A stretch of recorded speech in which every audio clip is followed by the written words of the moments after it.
Advocate registration का form है। अलग अलग स्टेट का अलग अलग फॉर्म होता है। ये मध्य प्रदेश एडवोकेट रजिस्ट्रेशन का फॉर्म है। तो इस फॉर्म की जो फीस है वो 1500 है, पर्टिकुलर इस फॉर्म की, याद रखिए। और आपको रजिस्ट्रेशन के लिए अलग फीस पे करनी होगी। ठीक है, अब आ जाते हैं इस फॉर्म की वैलिडिटी कितनी होगी। जो आपने ये फॉर्म खरीदा है इसकी वैलिडिटी 2 ईयर तक होती है। और अपन वैलिडिटी कैसे काउंट करेंगे, ये देखिए यहाँ पे लिखा है जारी दिनांक, इस डेट से 2 ईयर तक। ठीक है, अब अपन देख लेते हैं इसमें फॉर्म में आपको क्या क्या फिल करना है। उससे पहले मैं आपको कुछ बेसिक इन्फॉर्मेशन दे दूं कि आपको ये वाला फॉर्म कहाँ मिलेगा। ये फॉर्म आपको जबलपुर में मिलेगा, जहां भी आपका स्टेट बार काउंसिल होता है वहां से आपको ये फॉर्म मिलता है। आपके डिवीजन कोर्ट में भी ये फॉर्म मिल सकता है, लेकिन ये याद रखें अगर आप किसी डिवीजन कोर्ट से लेते हैं वहां पे आपको ये 1500 में नहीं मिलेगा, 100 या 200 प्लस में मिलेगा, मतलब 17, 16 ऐसा कुछ अमाउंट रहेगा। ठीक है, और अगर आप जबलपुर वहां से हाईकोर्ट से लेते हैं, वहां से तो जबलपुर स्टेट बार काउंसिल से लेते हैं, वहां से लेते हैं तो आपको यहाँ 1500 में ही मिलेगा। और जो आपको रिसिप्ट मिलती है उसको आप संभाल के रखें जब तक आपका इनरोलमेंट नहीं हो जाता है। ये फॉर्म 2022 का है।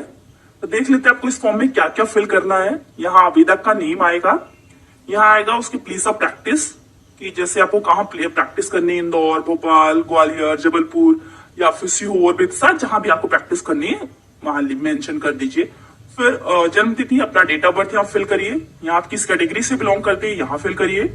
यहाँ आपको लिखना है किस ईयर में आपने LLB या BLLB पास आउट किया, यहाँ पे ईयर मेंशन करिए। यहाँ पे अपना आधार कार्ड लिखिए, आधार कार्ड का नंबर, या अपना फादर नेम यहाँ आपको मेंशन करना है। अगर आप वुमेन है, मैरिड है, तो यहाँ पे अपने हस्बैंड का नेम मेंशन कर दीजिए।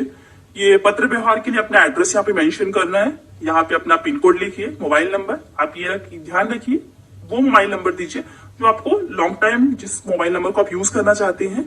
और मेल एड्रेस, यहाँ पे ईमेल एड्रेस अपना मेंशन कर दीजिए।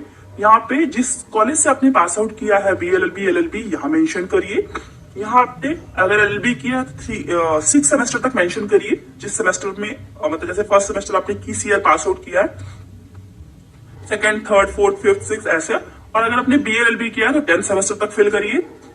और आपने यहाँ नॉमिनी का नेम मेंशन करना है और नॉमिनी से आपका क्या रिलेशन है उसको यहाँ मेंशन करना है। ठीक है, ये इस फॉर्म को आपको फिल करने के बाद इसकी सबसे लास्ट में कुछ बताए गए हैं कि क्या क्या डॉक्यूमेंट्स रिक्वायर्ड होते हैं। आप पहले अपन वो देख लेते हैं पहले।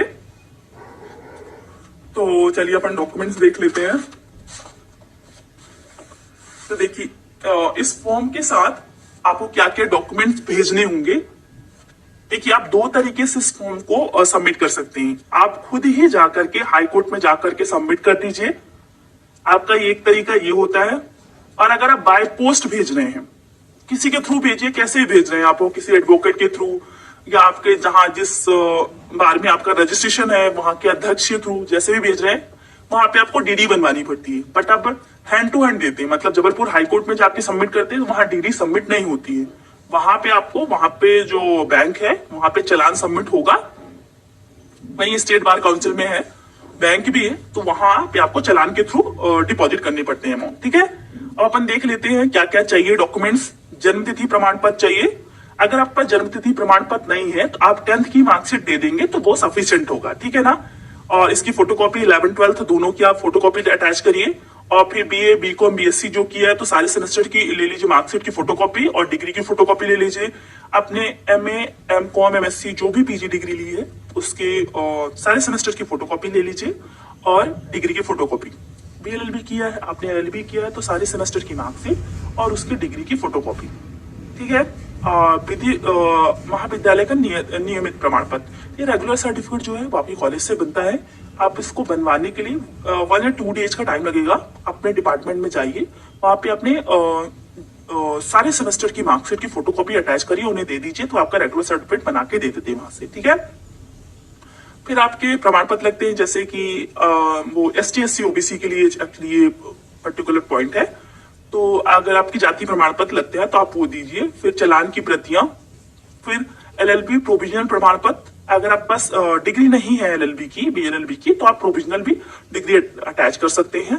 अंडरटेकिंग शपथ पत्र, एक्चुअली यहाँ पे फॉर्मेट मेंशन है तो 50-50 के स्टैम्प पे ये दोनों आपको बनवाने पड़ते हैं।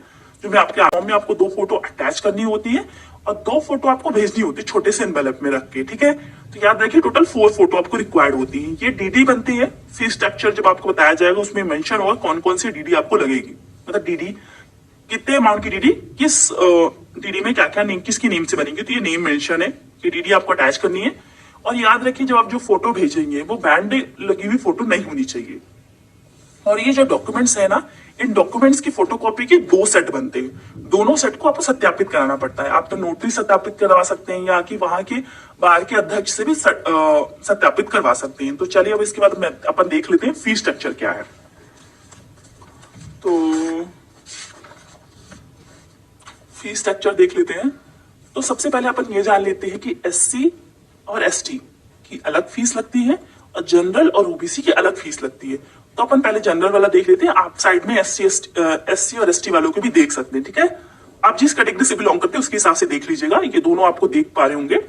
देखिए टोटल 4 डीडी बनेगी, एक 13,200 की, 150 की, एक 1500 की, एक 4500 की। एक और डीडी बनवा सकते हैं आप, ये 2100 की, अगर आप इस योजना का लाभ लेना चाहते हैं तो। ये ऑप्शनल होता है, आप चाहे तो लें चाहे तो नहीं लें। डीडी किस नेम से बनेगी, तो देखिए यहाँ पे ये नेम मेंशन है कि इन नेम से ये वाली डीडी बनेगी। ये पर्टिकुलर डीडी इस नेम से बनेगी, ये वाली पर्टिकुलर डीडी इस नेम से बनेगी, ये वाली डीडी इस नेम से बनेगी। ये सारी डीडी मेंशन है।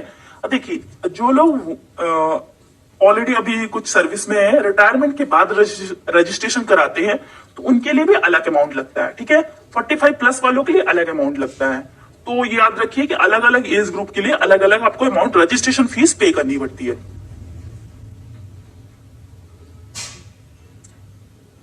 ये लीजिए आप थोड़ा क्लियर मैंने थोड़ा सा कर दिया है तो आपको अच्छे से दिख जाएगा। और अब मैं इसके बाद आपको ना कि जैसे देखिए आपको जो 2 कॉपी आप अटैच करते हैं ना, यहाँ पे मेंशन करना है कि आपने किससे किस नोटिस से सत्यापित करवाया है, अध्यक्ष का नेम है, उनकी किससे सत्यापित किससे करवाया उनका नेम यहाँ मेंशन करना पड़ता है। यहाँ पे ना आपको उन एडवोकेट के नेम लिखना पड़ता है। तो ये है अच्छे नैतिक चरित्र का प्रमाण पत्र के लिए आपको 2 एडवोकेट हैं। इन एडवोकेट जो जिनसे आप सिग्नेचर करवाएंगे उनके पास मिनिमम 5 ईयर का एक्सपीरियंस कंपलसरी होना है और उनके पास सील होना चाहिए। वो अपना डिटेल यहाँ मेंशन करेंगे कि उनका प्लेस ऑफ प्रैक्टिस क्या है, नामांकन क्रमांक क्या है, दिनांक और इस प्लेस अपना मेंशन करेंगे। ये लिख देंगे कि आपको कितने ईयर से वो यहाँ जानते हैं, यहाँ आपका नेम और आपके कहाँ के हैं आपको यहाँ मेंशन होगा और वो कितने ईयर से आपको जानते हैं। ये चीजें सारी डिटेलिंग यहाँ पे दी जाएगी, ठीक है।